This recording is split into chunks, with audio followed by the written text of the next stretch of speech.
So WordPress is dead. Long live WordPress. WordPress is cooked. Why are you still using WordPress? Why are web developers even needed anymore? These are some of the comments that you generally see on videos that I create, other content creators create. So I wanted to have a little talk about that particular topic in this video. But before I even start, I want to open the floor to you guys. Let me know in the comment section down below your thoughts on this. How do you feel about it? Do you think WordPress is done and dusted? It has no future? AI is going to replace everything? Or do you think something different? I've got my opinions, and that's what I'm going to express in this video today. So let's start off by addressing the most obvious thing. Can AI replace WordPress? Well, yeah, it probably could. I mean, let's be honest about it. You've all seen the videos. I'm sure you've tested AI like Claude, Codex, and so on.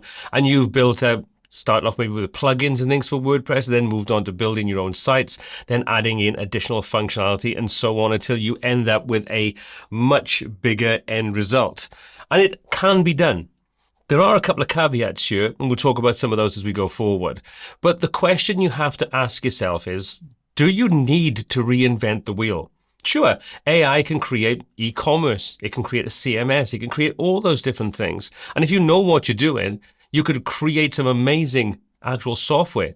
As long as you know about the code, making sure that you are secure, and all those kinds of things. Again, we'll come back onto those points in a moment. But the reality of it is, why? Why do it? Why go down the rabbit hole of creating something like e-commerce? You've got e-commerce platforms out there that are tried and tested. You've got e-commerce platforms out there that are completely free. WooCommerce, Fluent Carts. There are various different options out there that allow you to easily start selling online with a full back end, with stock management, with products, with variations, with all those kinds of good things. It's already been created, it's tested. There are developers out there already maintaining it. Now you can even use these for absolutely zero cost whatsoever. Fluent Cart has a very generous free version. WooCommerce can do a lot of different things. The same thing goes for WordPress itself. If you want a content management system that's extendable and you have security and things like that being handled for you, why go down the route of creating your own CMS? Now, sure, if you want to go down the route of creating static websites, then you absolutely are probably better off using something like AI to handle it. And if you want basic CMS functionality and you don't mind updating things, again, it can be a simple route to market. But the problem comes in where you then become the person that has to handle updates, security, when things change. For example, let's say you connect up via API to something.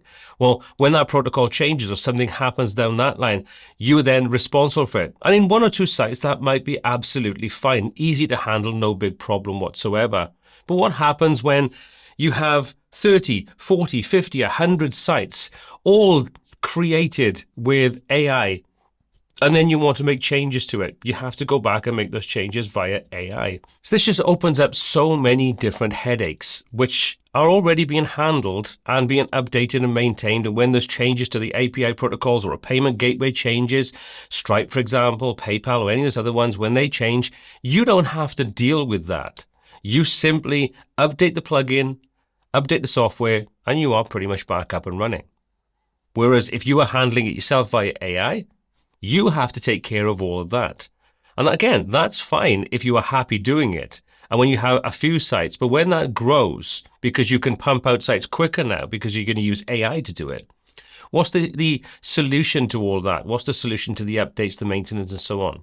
Now, this isn't me telling you you're wrong if you want to use AI. I'm not. If you think I'm someone that's just saying AI should be avoided, you are absolutely wrong.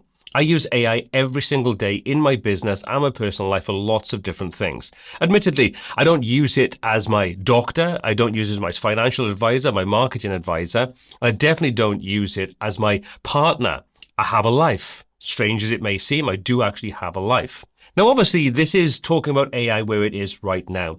And we are definitely seeing a slowdown in how AI is progressing, because I think we've kind of reached that point where AI was exponential and then it's kind of starting to plateau. And now we're seeing smaller incremental updates. Now, sure, we may end up with a Claude Mega Fable 5000 in a couple of years that does everything for us. And we simply just sit there and go, Jarvis, do this for me. And then we are implanted with neural networks, and we are connected up to our AI agents of choice, and they go off and they swarm off and they do all the different things that we want them to do without even actually saying a word. We just simply think it and it's done. But I think we're a long way off from that just yet. So until we get to that point, that AI nirvana, or we've all been taken over and the Terminators rule the earth, which again is a possibility, no conspiracy theories, maybe a little bit.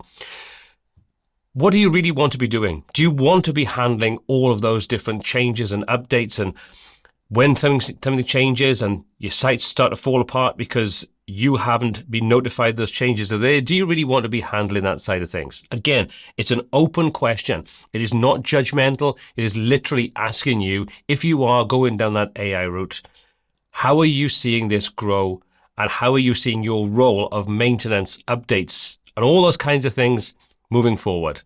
Let me know in the comment section down below. So this video is just basically me thinking out loud and just putting my thoughts out there to get other people's opinions, thoughts, feedback. Where are you in the journey? Are you full in on AI? Are you sticking with the tools you're used to with WordPress? Or are you somewhere in the middle where you're using AI as a kind of connection that allows you to expand what you can do with WordPress, but currently you don't see yourself changing from it? Or you're on a completely different path altogether? Drop a comment down below and let me know, because I'd love to know where you are in your journey. As always, my name is Paul C. This is WPTuts. And until next time, take care.